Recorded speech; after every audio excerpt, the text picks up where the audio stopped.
Thank you for inviting me. And I didn't coordinate with Yuri, but in a sense there are some similarities with my talk, except my talk is much easier, of course. So the first... You make a shadow. Okay, I put like that. The first, I will speak about discrete choice model at the individual level, and I will also speak about discrete choice model at the collective level when there is more than one decision maker. And I will make a mix between theory and application. So I will start with something which is fairly theoretical, but then I will show why it is useful and what can we do with that. So this is about best and worst choice. Actually, economics is interested always in best choice. Well, Yuri was interested in the best route for the individual and not in the worst possible route. We want to buy the best possible product given the constraint, of course, budget constraint, information, and so on. But what about the worst possible choice? And actually there is not really a big literature on that. People, I will only mention, for example, when you have a situation facing this uncertainty, you don't know what you will find, and you have no idea about probabilities. In this case, really, you have a benchmark which is the worst possible choice you may have. Okay, so I want to go in a city and I say what is the worst possible restaurant. This gives me, and if they are all closed, finally I may end up in this very bad restaurant. And the question is that, is there some mathematical relationship between best and worst? You may maybe learn something about the best, asking question about the worst, and we will see is the case. But before I start with some theorem, which is really an application of some existing. I speak about Poincaré, but there are other mathematicians, de Moivre, who were interested in inclusion-exclusion principle. But when you apply this principle, you can find a mathematical relationship between the best choice, what we have seen in the previous talk, because it's a probability that individuals select I. And the worst choice is that if you have 5 choices, I say you cannot select your first best. Okay, I select that. You cannot select your second best, then I select. You cannot select your third, your fourth best. So you are left with the one, and the last one, this is your worst choice.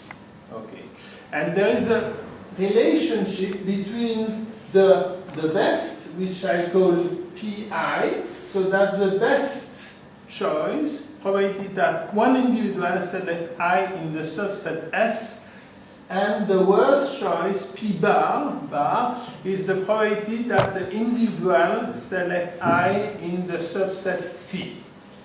And you see there is this identity. It's an identity. It's a little bit funny because when you look at it, you say, okay, on the left I have a probability. Are you sure it's positive? Okay, because you have alternating sign plus or minus. Okay.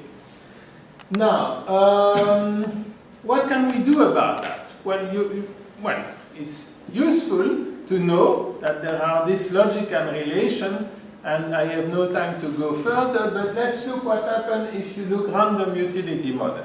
So random utility model is what we have seen. You have utility with a stochastic variable ui, and you have an individual, and you want to know when he will select alternative I. And actually, it's not totally obvious, but the idea is that each individual has a realization of this UI, or that's one interpretation, and it just selects the largest one. And what is probability is really our description of the world, we say you have the probability to select that. But you know exactly, and you say, no, I have no probability, I know what I want. Yes, but I don't know you. I don't know what are the characteristics what affect you. I don't know what is the value of UI. So as a modeler, the best I could do is to describe the probability that you will do something. If I am very good, this probability will be pretty close to 0 and 1. If I am very bad modeler, okay, I will say equal probability. I have no idea after all what you will do. So that's the choice process is called the law of comparative advantage. It comes from psychophysics long time ago, and it was written the first time by Turnstone in 1924. The law of comparative advantage. The probability that when you select I is the probability that this random variable UI is larger than the other. Okay, now if we apply our theorem, we can see that there is again an identity between the minimum of the stochastic variable and the maximum of the stochastic variable. And this is really a random variable, of course, because the maximum stochastic variable. If you take the expectation, you get this omega welfare, which is really, we didn't spoke to each other, but it's really your function, Yuri, okay? It's exactly your function, and as economists we say it's welfare because it has good property, in the sense it measures the benefit of the individual, and it has the Royce identity I will describe in a second. So, the first thing, again, we have seen that a few minutes ago, it's a well-known identity, is that when you derive the expected maximum, the welfare, as a function of a price, you recover the demand. So there is a logical relationship between the benefit of the individual, which is the expected max, and the demand, which is the probability to select a specific alternative. And using the theorem we just wrote, you have this reverse Royce identity, we call it like that, which is the difference between the minimum of the random utility give you the probability that you select the worst alternative. Now, let's be more specific. Let's go to a very specific random utility model, which is the logit. That now we have seen, okay, so your utility is a deterministic VI plus the mu, the same mu, standard deviation epsilon. VI is rather complicated. VI has all the parameters of the alternative and all the perception of individual. So there are characteristics you can measure, and there are perception of this characteristic or valuation of this characteristic that you can estimate. And all the econometric is, on one hand, to find the parameter in this VI and estimate the parameter, and on the other, to check if when the assumptions you do on VI are correct or not. So if we assume the simplest possible case that VI are IID double exponential, you get the logit formula, as we have seen, that's very easy to compute. Now, of course, you can get the same thing. You can get the probability that I is the worst possible choice as an alternating sum of partial logit model. Okay? And you can do the same thing as the welfare. So that's the usual welfare, and that's the expected minimum, same idea. Now, just because there are more to do, I will just show a little bit because it becomes, well, not complicated, but I could not solve it, is that you may say, yes, but can you go a little bit further? Because you just speak about the best and the worst, but what is the second best, third best, and so on. And there was I was not listening to my professor too much the Latin, but I remember he said there was a text to translate, and Julio Cesar said, I prefer to be the first in my village than the second in Rome. Okay, so maybe after many years I start to have an understanding of that. So that's the number of alternatives, and this is the best possible. Is your benefit if you select the best possible choice. Okay, and here is your benefit, you select the second best, and here is your benefit if you select the third best. So if you go along this line, you have an interesting information is that how your benefit change when you have no access. So I want this apartment, but it's busy, I cannot take it, so I take another one. Oh, it's also, this is too expensive, I take the third one, and so on. So how your benefit. And there are some regulation, that's analytical, it's kind of ugly, but you can do that analytical for the logic, for other, no.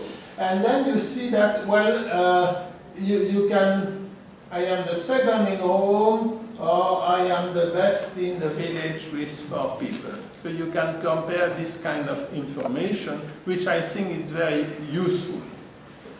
Now, just in passing, this is really very quick, but you may say, and when you want to understand the behavior, you are asking questions. So I am asking questions about your best and your worst, and then I say, yeah, but are they related? The fact that you tell me this is the best, can I learn something about the worst in the sense that the probability that you answer me, this is the best and this is the worst, it's related to the probability that I is the best and J is the worst, but this is only this formula on my back.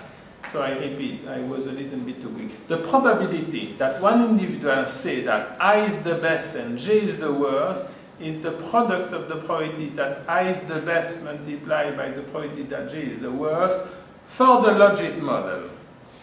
For other model, you have another term which is kind of correlation between the two. So the logic is very special. It means that the fact that I learn that I is the best, for you, specific individual, I cannot say anything about the worst, and it's the product of the two. So I think that, I suspect that this is only true for the logic, but I am not sure about that. That's a conjecture. Now,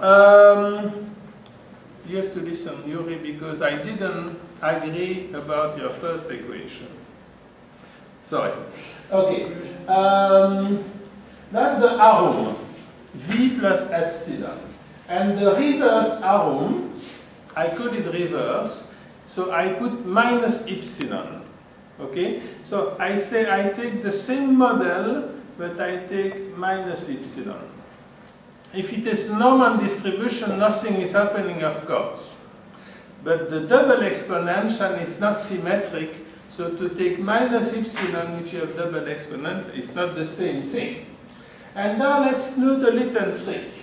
Okay, very easy. The probability that you select I in the reverse is the probability that Vi minus epsilon I, because I am interested in reverse, is larger than Vj minus epsilon j.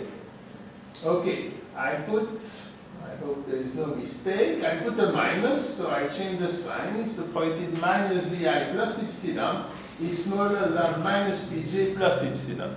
Plus epsilon is a usual model. Okay, so this is the probability that you select I with the V is the same thing as the probability that I is the worst choice, but I take minus the V. So in the sense that when you take the minimization, you don't have the same, this is why I think it's a very small detail, but when you take the minimization of the cost, you should take a minimization of the travel time minus epsilon. Because plus epsilon, you would get the probability, you will get this long formula with alternating sign. Okay, so and this is I think, very clear here. What is the relation between the worst choice probability and the reverse logic? Now, what can we do about that? Well, we can maybe use this kind of information to ask questions, to design the questionnaire when we want to extract information from people.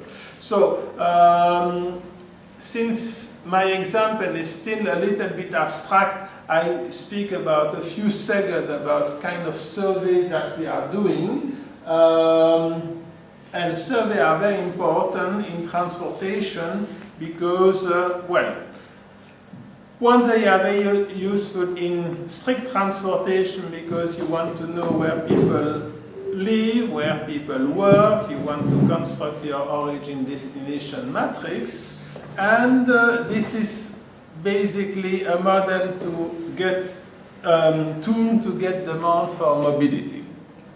So there are a lot of surveys going on, and without this you are kind of lost.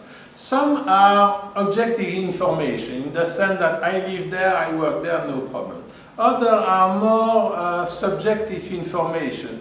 I don't like congestion, okay? So the kind of question that we ask is that, okay, you have two routes, so I increase the travel time, but I decrease the cost, or you have a route congested, there is another route which is faster, but you have to pay. When do you switch? Okay. Of course, this information is stated information. So what is very important, in a nutshell, is to have information where you observe the behavior of people on one hand, information that you get asking questions, and the trick is econometrically to compare these two information. If I ask you how much you drink, of course there will be some bias. But I could correct this bias because I know the statistic about how much is produced, import, export, tourist drinking, and so on. Anyway, I have all this macro information, and using this macro information, when you say I drink one beer each week, okay, I can do my little, and then I can say, okay, maybe I readjust. But I will not readjust for you because I am not interested in you specifically. I will readjust for the population. So that's stated Revin preference. Now, something very easy about, just because road pricing, I think it's an important topic. You cannot read, sorry, but basically what we ask to the people, it's in French, I didn't translate, is so we ask a lot of questions about, do you know if there is road pricing in Singapore, in London, in Norway, and blah, blah, blah. We ask information about individual, and then we say, do you think that road pricing can decrease congestion, increase the quality of air, and so on, improve the quality of air? And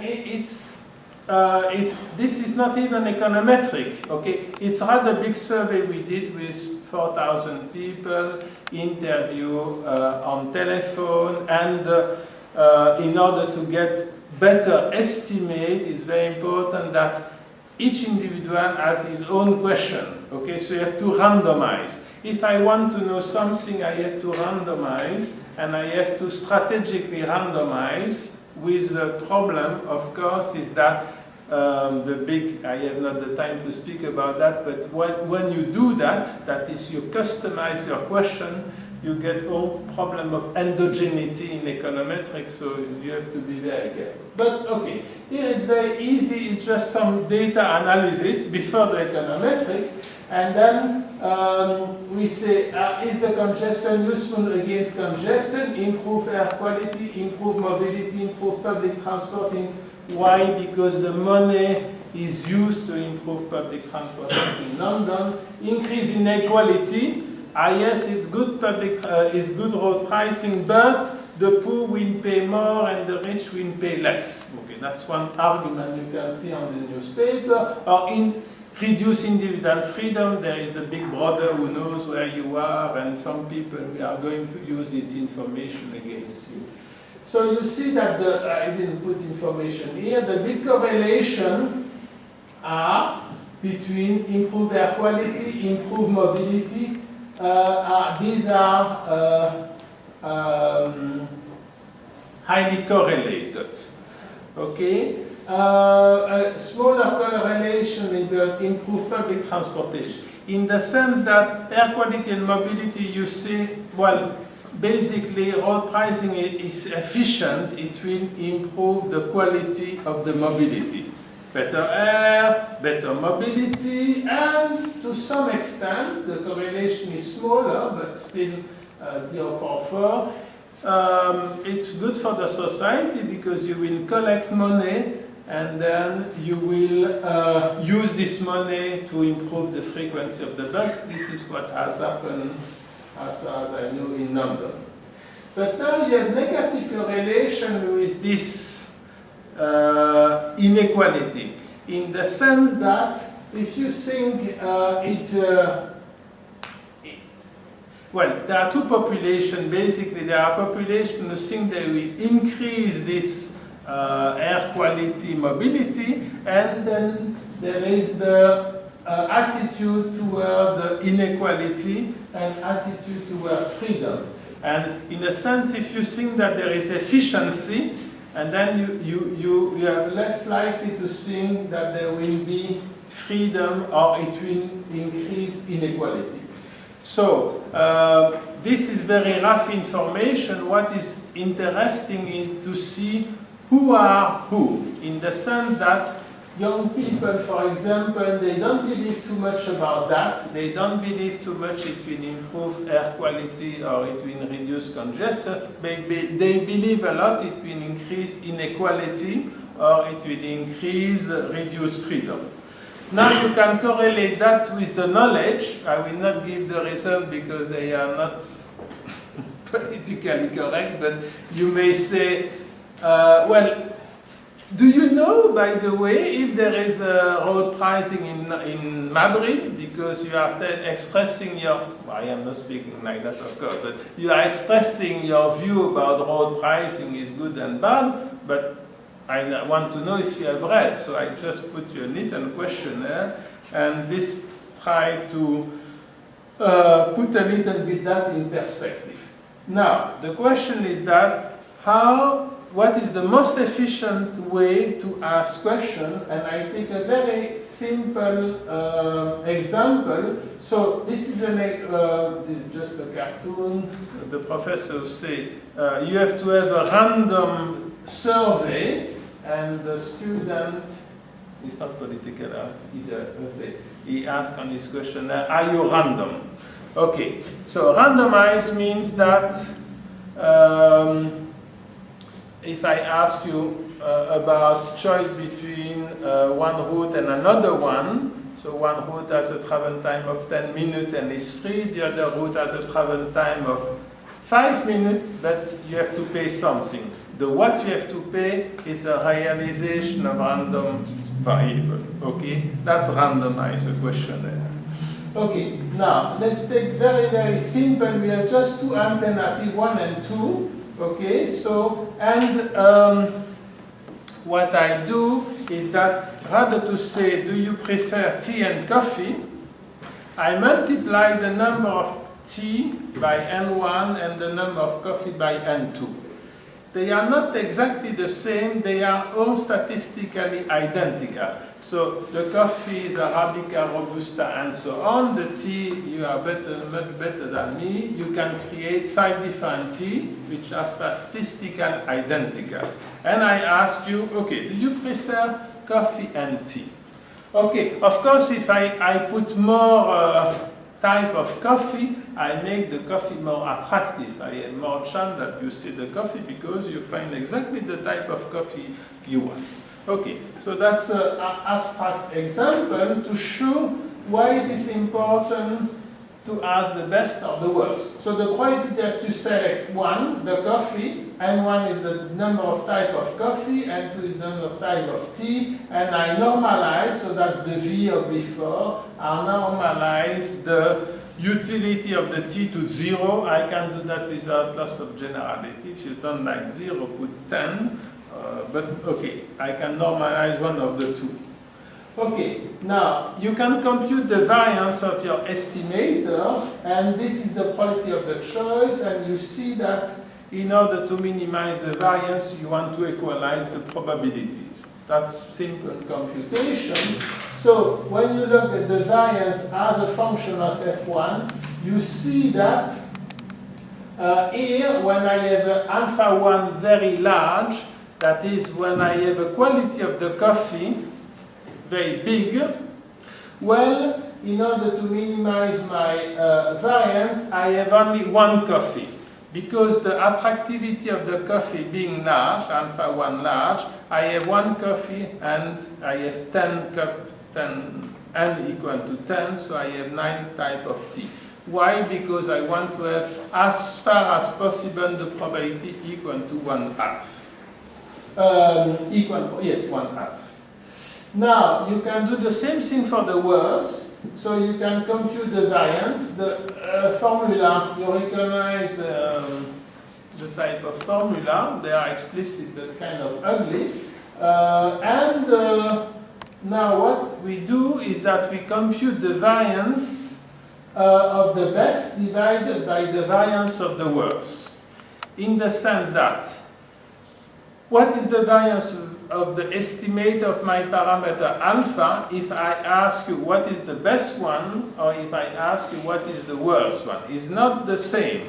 Okay? It's not the same. So when alpha is small, for example, the variance is larger when I take the best and the worst. So in other words, it's better to ask the worst.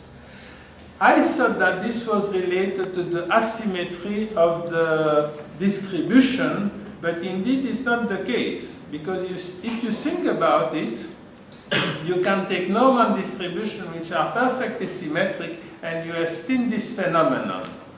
The reason is that when you have 5 cups of tea and 5 cups of coffee, what you are doing, you are taking the best possible tea among the 5.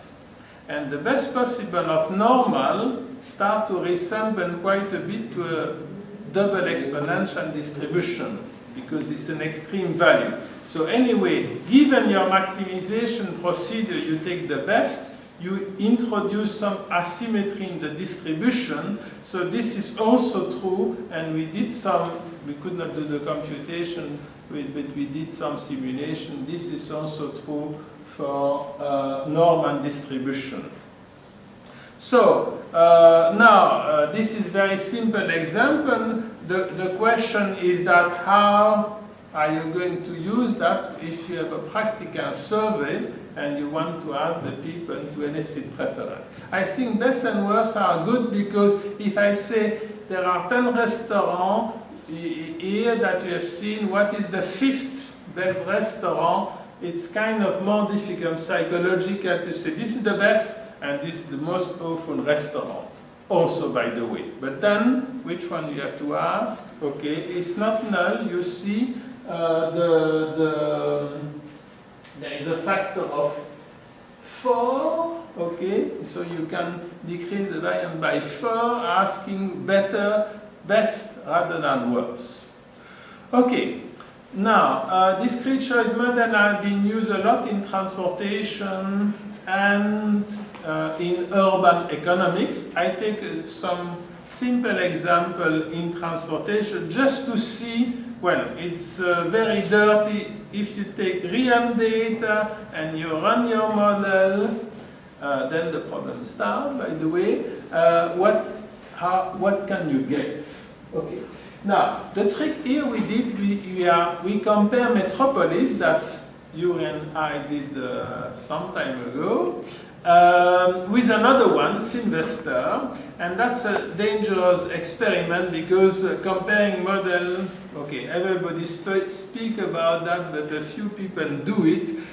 You have to have same type of data, you have comparable output and so on, so it's not without problem, but anyway, metropolis, we have, it's a dynamic model, so you have route choice and departure time choice. So the PAT is the preferred arrival time, so each individual has a preferred arrival time. Okay, it's a fully dynamic, so there is a bottleneck everywhere. So on each road there is a bottleneck with a capacity. If the flow is below the capacity, it goes through. If the flow is higher than the capacity, a queue develops with a simple bottleneck. And there is the nested logic, which is the departure time choice model.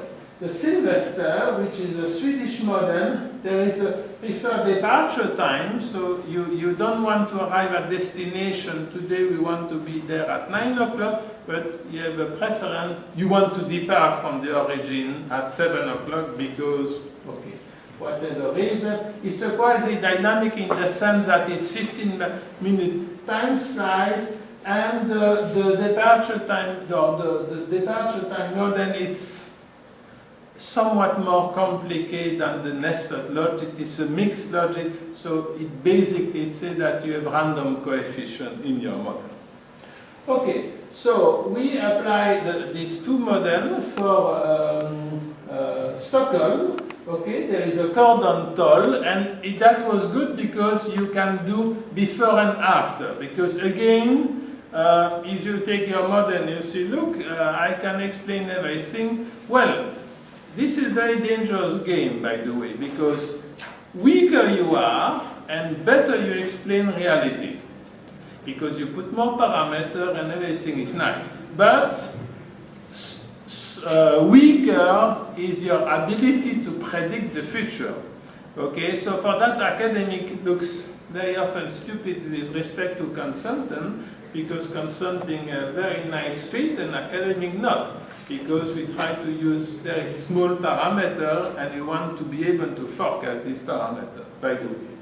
Okay, so as you see, that's the good news, the charge in sec whatever as a function of the time of the day is changing. It means that they understand, I am very happy about that, that the main impact of road pricing, there are two impacts. One is it adjusts the number of cars, and the second impact of road pricing is that it changed the departure time of the people. Otherwise, there would not be this price which is changing from 0 to 20. Okay, so just to give an idea, so we have, there are two things to look. One is the flow and the other the travel time. Again, sorry, I don't want to fight too much, but often people only do one, travel time, they forget the flow. Okay, so the flow are completely wrong, the travel time are okay. I think you should fit the two. The flow, how many cars go through a road, and the travel time, how much time it takes to go from A to B. So that's the estimate with Sylvester, that's the estimate with Metropolis for 59 links. So you can, there are outliers, okay, fine, but the fit is pretty good. 9495. Okay. So, if you look the flow as a function of the time of the day, okay, or at least the morning, so that's the reality. Where is the reality? The field is the blue, Sylvester is the red thing, and Metropolis is the growth. So that's, I think, that's basically the state of the art, what you can hope to do with your model.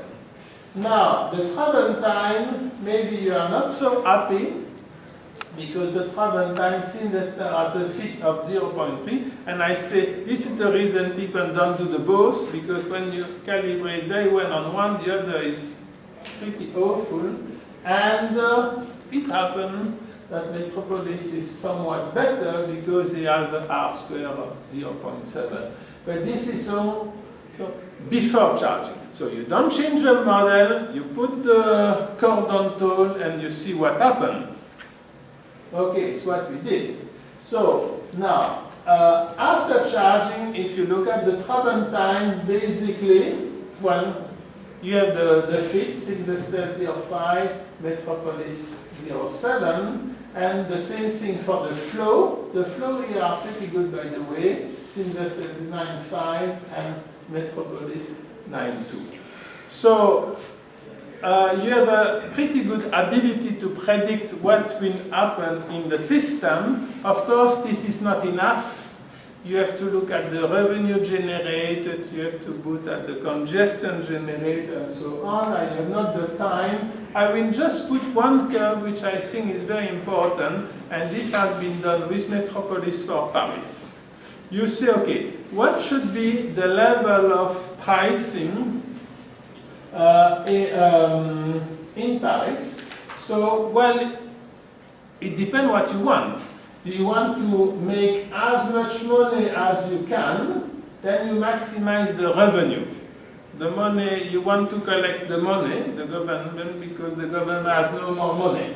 And then you get a toll about 12 euro, which is, by the way, okay, rather near than what is happening to London. If you want to maximize welfare, of course, we should have done more simulation, but it looks that the toll is somewhat smaller. Okay, but if you look at the welfare, so you, the number are here. When you make a you can expect a welfare gain of 100 euro per year.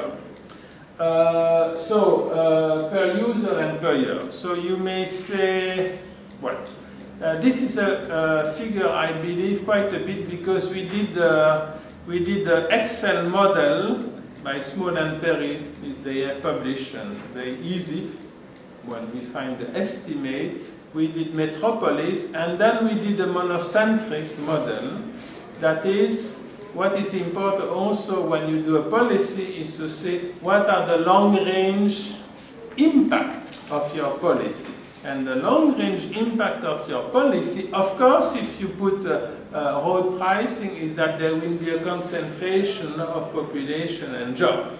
And then the consequences are different on the short run and the long run. So with this model, which is, okay, analytical, but with congestion, of course, so people decide where to locate and so on. The usual Alonso, but with congestion, we get a welfare gain which is somewhat smaller, or 77, but the order of magnitude are somewhat the same, I think, but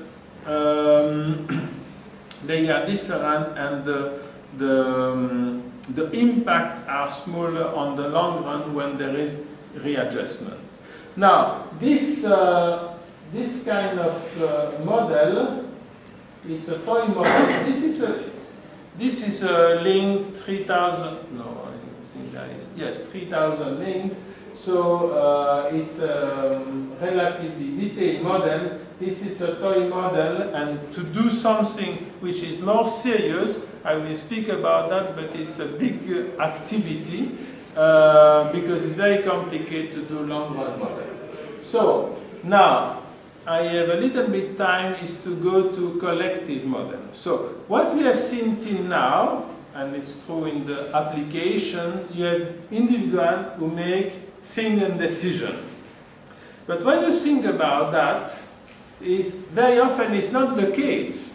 You are not alone in the world, and you are not interacting with other people only via congestion, because there are interactions, but you never see the other. It happens that if other people take the same route as you, okay, you are affected, but you don't, it's not a joint decision really, okay, everybody take the congestion are given and react the best as you can. But if you look, any decision after all, residential location, mode choice, departure time choice, these are joint decisions. Well, if you live alone and you are antisocial and fine, then don't listen to me, it doesn't apply. But if you don't live alone, you live with other people, the residential location is a decision that you do with your spouse, okay? The one with whom you live and perhaps your children. So, the man is working there, the woman is working there. Where do you live? Okay. If you live near the man's place, because I am more important, I am more clever, and so on, or near the woman's place, either we live there or goodbye. Okay? In the sense that there is an opportunity, there is a market down there, and okay, economy is very bad guy, they speak a market for marriage, sorry, but I have a value. And my colleagues wanted to invite me. I didn't go for the drink, but if you really insist and you make me travel 2 hours per day, I may go for the drink and so on. Bargaining is happening. It's not a bargaining like with union, but it's a bargaining within the couple.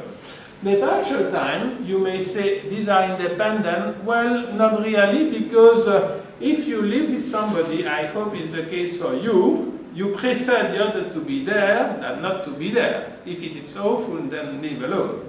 So it means that the valuation to be at home depends on the fact that the other is there, and then your decision to leave will be a function of the fact that the other is at home or not. The more choice, the interaction may be even more understandable if there is only one car, who is taking the car. Okay, so there are many couples, 0 car, no problem, 2 car, no problem, 1 car. Okay, so I take my car, goodbye. I am busy, or I am nice guy, I take my car and I bring you in your office, and then I go to my office. When you estimate the value of time, by the way, I could not speak about that, the value of time of the man who is driving and not driving are very different. It's much lower when the guy is driving. So, okay, so, and that's psychology. Okay, you can measure how willing you are to take public transportation, private transportation, so what we are, you see, I hope you can read it, because it's a very well-known problem. For this is the economics of the family you are doing, and very well-known. It's called transport problem by Kantorovich, which is a very old problem, and this is the key, one of the key to make the marriage. That is, you have an individual, and you want to know who is getting married with who. Okay, it's one of the big problems in the economics of the family. So, 2 decision maker, you have a unit decision. You have bargaining, and you have Pareto weight, which is how important am I in the decision. And there are different things you can test. One of the things you want to test is the Pareto optimality. In the sense that, are the people having or not, after all? In the sense that, of course, when there are location of the man job, woman job, where do you go? Well, there are a set of trajectory which are Pareto optimal. Pareto optimal, it means that I can decrease the utility of the man I cannot increase the utility of one and keep the utility of the other fixed. So if it is the case, it's not Pareto. Okay, and of course, if I want to annoy you, maybe I could make a little move. It costs me nothing. I don't do it because I don't like you, and then it's not Pareto. And one of the big things we want to check is the Pareto optimality, and of course to compute the Pareto weight. So it's only for men what I am going to say. What we show strong evidence is that the Pareto weight, of course, depend on age, job, nationality, and so on. But the Pareto weight are worse and worse for the man as the couple is aging, in the sense that the man has a pretty good bargaining power at the beginning of the marriage, And then when the time goes, at least from the data, and we have huge amount of data, we have all the population of in the first 10,000 people in our computer, we know where they live and so on, the Pareto way has this favor of the man. So, application to residential location, okay, so the couple argue where to go. So I don't have much time, so I just show the model. So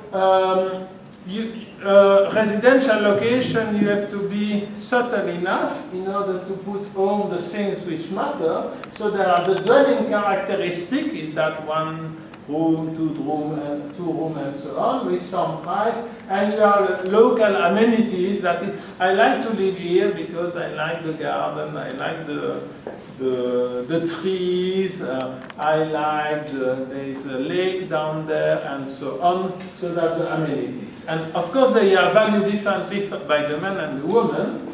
Okay, there is a leisure time which plays some role. Of course, the leisure time is how much time I have left when I commute, when I work, when I shop, and so on. So if I have commute 3 hours, it will affect my leisure time. At some level, it will affect my utility. Okay, and then you have the daily consumption of private and public goods. Okay, private good I eat and so on. Public good is that if there is a television, it's a public good, at least in the household.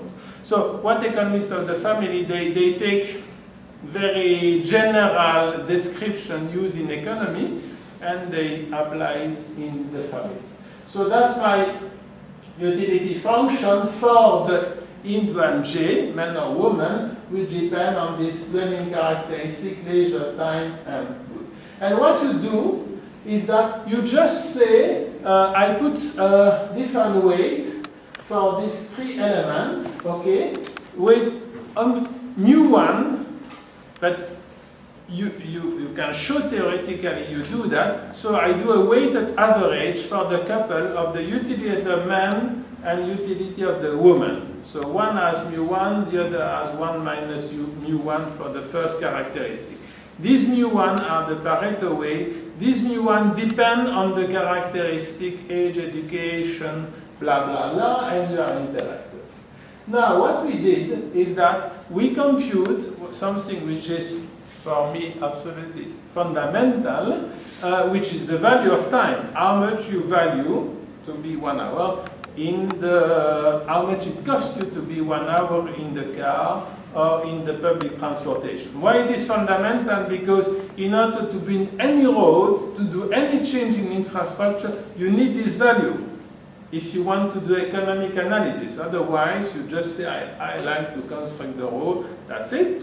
Okay, fine. I am the dictator and this is my will. But if you don't want to act like that, you have to have economic reasoning, and then I save time. I save 10,000 hours, but what is the money behind that? Well, I multiply this 10,000 hours by the value of time.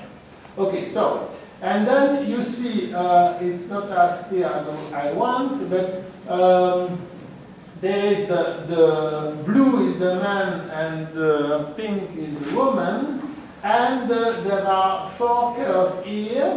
They should be large, but anyway. One is the unbiased, so the unbiased is the straight line, so the unbiased for the man is that. And the unbiased for the woman, and the bias of the man is that. So you see the difference here is the difference between bias and unbiased, which is, okay, €2. What it means unbiased? Well, unbiased is that I understand that the choice of residential location is outcome of a bargaining process, and I model that, and then I measure. Because if I see you traveling 2 hours and I don't know you are living in a family, I may infer, after all, you don't care too much about time, and this is why you go very far to economize a little bit on rent, and then from that I compute your value of time. But this is wrong. I am leaving 2 hours because my wife has a job down there, and then she say it's better, and then I understand, I agree, and then I do that. So if you don't take account of this family constraint, you get the bias estimate. Okay, now I am struggling a lot in Ministry of Transportation to make them accept this kind of idea. It will take time, but okay, that's where. I will succeed. So that's 40 years, that's 20 years. You see, you have, first you don't have any rule. The bias is not over, they change. And again, you have the difference between man and woman, that is this woman and man, is the same order of magnitude as the bias you have. Okay? So, this is what we learn from that. Men and women have different value of time, everything equal, of course, okay? Okay, why, I don't know, but everybody agree about that. But what we show here is that the bias you have is the same order of magnitude of this difference. How much time do I have? Maybe 0. 5 minutes. 5 minutes. Okay, I have okay, I speak about that. So I say we are doing a monocentric small model, okay? Well, it's not so easy to solve, but it's very simple model. If you don't want to do that, you can do the real model. But the real model is a kind of rather heavy. So this is what we did with Nathalie Picard and Paul Waddell, who is the conceiver of urban sim, is a big model. So we say we are interested to use your big model, but sorry, this was developed for US, and we are in Europe, so we asked him to change quite a bit of his model because we didn't like the hypothesis. For example, to have a Manhattan network, we say, okay, there is no Manhattan network in Paris, you have to have a general shape. For example, we say free competition for the price of land. We say, no, we don't have that. There is a partially regulated, there are big agents, there is market power, we have to change. So we did this. So in a sense, it's a big operation, so there was a huge, yes, rather big European project. These are the key pieces. When I smile is that because I am happy. So I am happy for the forecasting the price of real estate price. This is essential when you do a long run urban integrated urban transportation model, which is called LUTI, land use and transportation model integrated. So that's working pretty well. Of course, you have to do forecast about the price. Okay, house on residential location, no problem. That's easier to do. You have big database. You have to estimate. The estimate I show you, maybe we are not very good, but it takes for each estimate it takes 1 week of computation our computer, and of course you have to test hundreds of variables. You need some kind of strategy, but still no problem about that. What is more difficult is the job location model to forecast where the firm or the job will locate. There are two schools. One, you just look at the job, the other, you look at the firm. Okay, this is what's called firmography. It's like demography. You want to know if the firm will increase in size, decrease in size, and relocate. Okay, so some success. It's absolutely necessary to have that, because otherwise how can you do a forecast of 20 years if you don't know the evolution of firm? Transport model, it's okay. I put a question mark because there are many models, there is not only Metropolis of course, there are many models, pure engineering models where there is no economic measure. And I am a little bit perturbed because if you have no economic measure, you have no welfare behind, how can you really use that? You can use it in the sense that the mayor says it's impossible, you have congestion, you do a change and there is less congestion, people are shouting less, and you get re-elected. Fine. But in order to do economic analysis, you have to have behind a strong welfare model.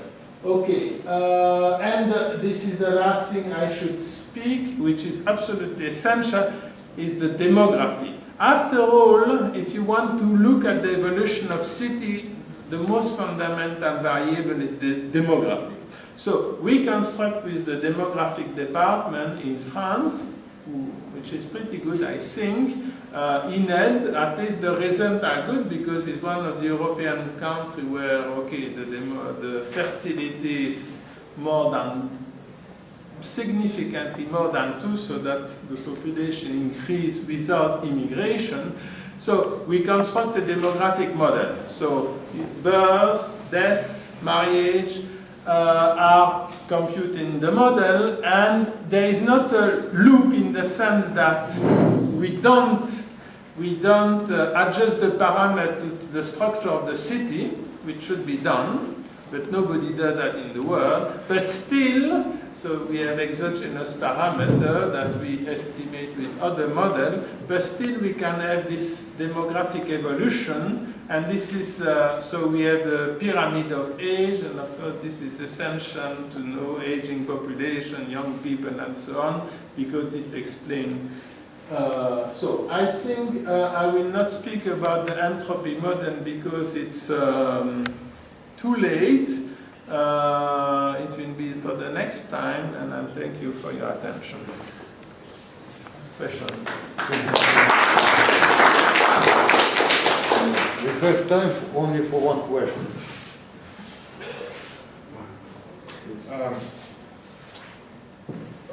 If we consider the utility function, Yes? for the choice of transportation mode, we solve the model split problem. There is a deterministic component V and a stochastic component epsilon. Yes? Then we choose the distribution, the form of the distribution of epsilon. If we choose Gumbel distribution, we obtain this exponential final discrete model. Which distribution should we take in reality? What do you think? Which distribution function of epsilon should be used in practical programs? Well, and what are the reasons for the choice of this distribution function? I will give you a practical answer, not a theoretical answer. So the practical answer is that, and I didn't speak about that, is that the good way, I think, to look at the mode choice is to see embedded in a series of decisions. So you have your residential location decision, your job decision, your ownership, do I want to have a car and so on, and then your mode choice. So you have this embedded model, embedded logic, and this embedded logic is called the nested logic.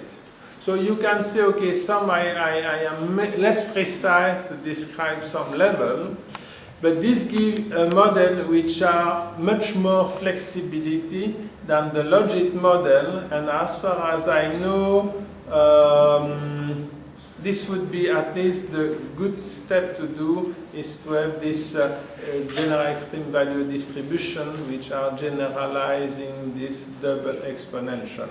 And a lot of property restricted of the logic, which we didn't mention, like the IIA property, the independence of irrelevant alternative, which is a restriction, okay, and which should be tested empirically. Is it true or not? If it is not true, you are in trouble. These restrictions do not exist with this nested logic model. So now, to say, okay, I am going to use a profit model with Norman distribution, yes, but very few people do that. So I would go for the nested, and if the data show is not so good, then what you should do is that you say, okay, maybe there is heterogeneity, I didn't model very well, and then you can distribute one parameter. Okay, for example, value of time. You may say, oh, I know the value of time is distributed log Norman because it's like the income. Okay, and then you have this mixed model, and so you keep the epsilon, but you put another distribution, observable distribution, and then you get enough flexibility, I think, to have a robust model. Thank you.